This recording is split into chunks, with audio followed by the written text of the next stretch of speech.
Good morning, ladies and gentlemen. It's me, Kenny Pocari, your host of the party, and yes, I'm back, stronger than ever. COVID has not taken me down. In any event, today is Monday, July 24th, 2023, and here is what you need to know in order to kind of stay on top of what's happening. So yes, on Friday, stocks churned ahead of this week's Fed meeting, along with the other central bank meetings, along with a big earnings week, right? Money, as we've seen, is starting to move out of tech and into the more defensive sectors. Eco data today is all about the PMIs, both services and manufacturing. The Fed is now in lockdown mode, has been since last week, but today officially because it starts tomorrow and then Wednesday. And investors are going to try to handicap the next move and the next announcement. The ECB and the Bank of Japan are also due to announce later on this week. And what do we have for dinner today? Well, we're having the Mussels Bruschetta. Had this yesterday. I posted the picture on my Twitter. Go look at it. It is delish. Okay, so stocks churned on Friday. Investors and outlets and traders continuing to put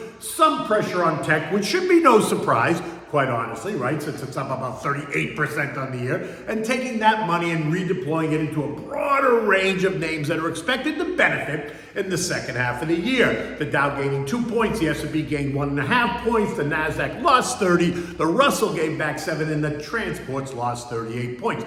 Earnings are also and have been and will be the driver of the latest action for the next 3 weeks or so. And we heard from American stalwarts such as American Express, Procter & Gamble, Nike, and Chevron on Friday, along with a host of others. American Express beat on the bottom line, but they missed on the top line. They told us that the American consumer is really strong, but they are also building up a larger low loss reserve account just in case things get bad, right? So they're talking out of both ends. It's good, but it could turn bad. And investors took a chunk out of the stock as a result, sending it down 4%. But remember, the stock was up 19% coming into the report. So the losses on Friday still leave it up 15.2%. Not bad. The stock ended the day at 170.72, just above short-term support at 166.45. Over the weekend, Piper Sandler, though, cut American Express to underweight from neutral, saying that the millennial cohort, which makes up 30% of its customer base, is going to create headwinds for American Express when student loan payments resume in October. The stock was quoted down this morning by about another $3 on the back of that report, taking it right to support. Procter & Gamble, Chevron, and Nike, though, balanced out Friday's action after reporting better numbers, and they all rose about 1.5%. Again, we saw strength in the core defensive sectors. Utilities rose 1.5%. Consumer staples were up 0.4. Healthcare gained 1%. Real estate added 0.4%, and these are all defensive sectors. Sectors that investors turn to when they're a bit more cautious about what the future will bring. Small and mid caps, known as the SMIDs, have also seen money move into those sectors, right? With the IWM up 10% year to date. IJJ and IJT both up 9.5, 9.8% or so. ARC, disruptive tech, which was up nearly 70% through mid-July, has given back 13% the last week, still leaving it up 57%. Still outstanding, but you see what's happening. Investors and traders are taking money out of some of those high flyers and moving it into the other sectors. Semis, right? The SOXX was up 56% at the height of this year on July 18th. It's now only up 46%. Still admirable, but off 10% the last week. Communications, another 2023 outperformer, gave back 6% last week, leaving it up 36% year to date. And more of this is not meant to create concern. It's meant to identify how asset managers and investors manage risk and opportunity. Remember, just because investors and traders take profits, it doesn't mean that they take their money and go home. Actually, it's quite the contrary. Here is where some of that money is going. Utilities, which were down 9.5% this year, have now rallied by 7% in the last 4 weeks, leaving it only down 2% year to date. Consumer staples were down nearly 5%, are now up 1.5% on the year. That's a 6.5% gain. Healthcare, which was down 9%, is now up 1% on the year. That's a 10% gain. Financials, which were down 8% by the end of March, are now up 4% on the year. That's a 12% gain. And the regionals, KRE, which got crushed in March on the back of Silicon Valley, leaving it down 38% on the year, then have taken back 32% of those losses, leaving it still down on the year, but well off its lows. Remember, in order for KRE to get back to flat, it has to gain nearly 60%. SMIDs, right, the small and mid caps, which were lower by nearly 4% early in the year, are now up 12%. That's a 16% gain off the lows. The value trade, which was flat through April, is now up 14%. So you see, there are still plenty of opportunities. You just need to stick to the plan. Look, this is a big week. More than 40% of the Dow is set to report, and 30% of the S&Ps is due to report. So expect all kinds of action and commentary, but if history is any guide, I do not expect to see any disasters along the way at all. Just not happening. The bar is too low. Today brings us Domino's, Whirlpool, Cleveland-Cliff, and CCK, and a host of others. Eco data today also includes U.S. manufacturing and services PMIs. 46.2 and 54 respectively, which means manufacturing is in contractionary mode while services remains in expansionary mode. And that is an ongoing problem for the Fed. And that is also why we are seeing strikes and threatened strikes in the services industry as those workers demand more money because they can't keep up with inflation, which supposedly isn't happening anymore. American Airline Pilots Union, the UPS Teamsters Union, and the Hotel Workers Union are all screaming that they are working us to death.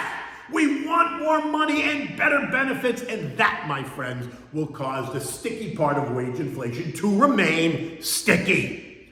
And where do you think these companies are going to get the money to pay these higher wages? Oh, yes, from higher prices, because you don't think these companies are going to let their margins come under pressure, do you? Lower margins means lower valuations, which means lower prices. And who wants to see that?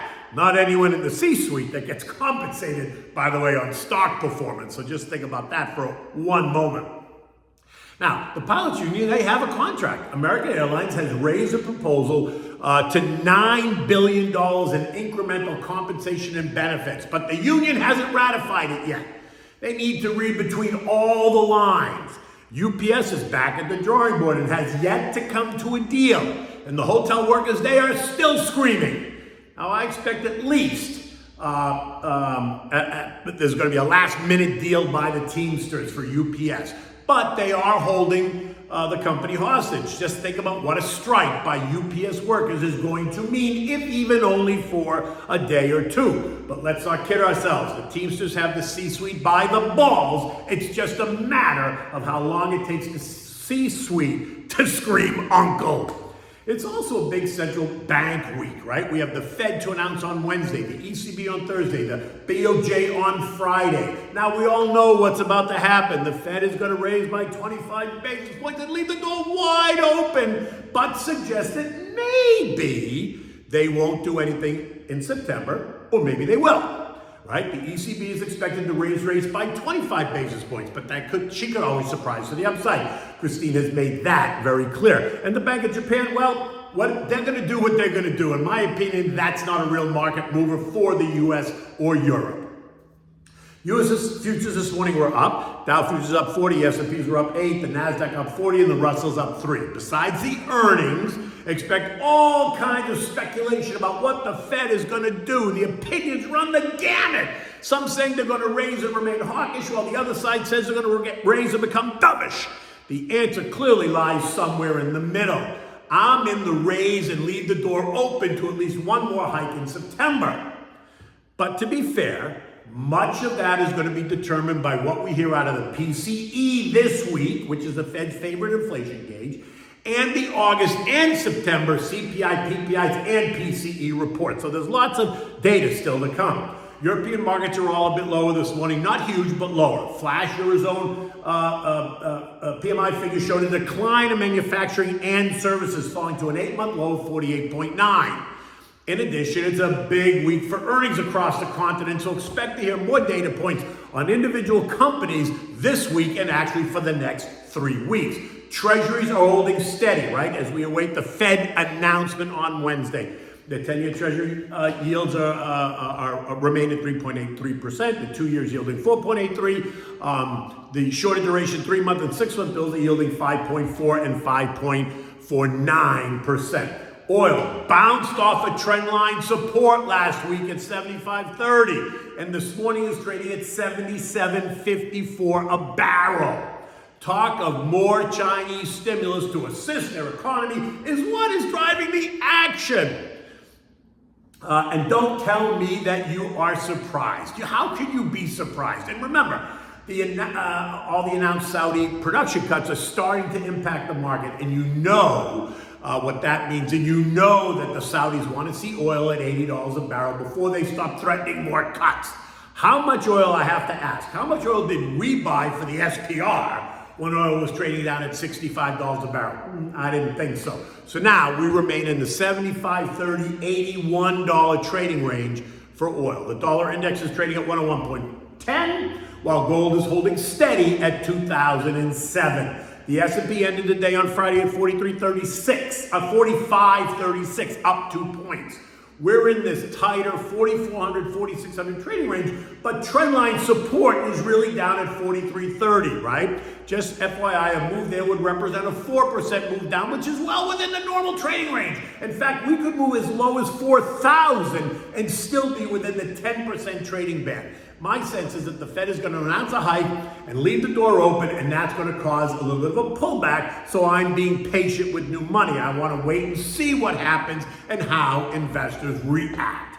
I'm betting that the next move is going to be a pullback, not a crash, just a pullback, and that's going to shake the branches a bit, causing some of the weaker hands to let go. In any event, this is not the time to fall asleep. There's so much opportunity out there, as I detailed above. Okay, so we have a dinner tonight. This is really a first course. It could be dinner. It is delicious. Mussels Bruschetta, right? It's a great dish. I posted the picture on my Twitter this morning. You can see it there. It was a recipe brought to me by my nephew. And so we had this as a first course on Sunday dinner. Then we had this great linguine and clams that my daughter made, and I'm going to have that recipe and picture tomorrow. Now, for this, you need mussels, shallots, 1 hot pepper, some red pepper flakes if you want extra push.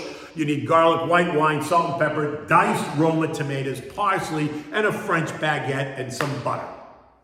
Start by sauteing the shallots and the garlic in a large pot. Add the sliced hot pepper and then some red pepper flakes if you really want more kick. Season it with salt and pepper. Now add the mussels and a cup of white wine. You know me, I use the Pinot Grigio Santa Margherita. Allow it to come to a boil and then turn it to simmer and cover the pot and wait for the mussels to open. Once they open, stir them, right, toss them, and then remove the whole thing from the heat.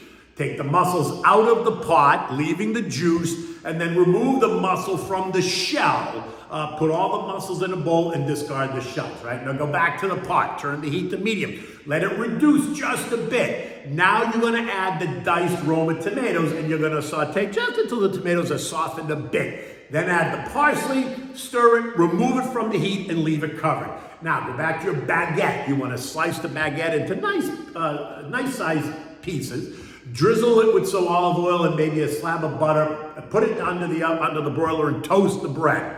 When it's toasted, dress the bread with the mussel bruschetta and serve it. This can be a first course. It can be a total meal depending on the slices of bread you use. If you use a bigger slice of bread, it's really a total meal. If you use just a small slice of bread, you can use it as an appetizer. It is delicious. And if you have extra bread, you can always use it to soak up some of the juice that you're surely going to have left over in the pot. In any event, you're going to enjoy this dish with the balance of the chilled white wine. In this case, you know, the Pinot Grigio Santa Margherita. Have it out on the deck, out by the water, smell the salt air as it wafts over your deck while you're having this dish. It is truly delicious, and I hope you enjoy it. Until tomorrow, take good care.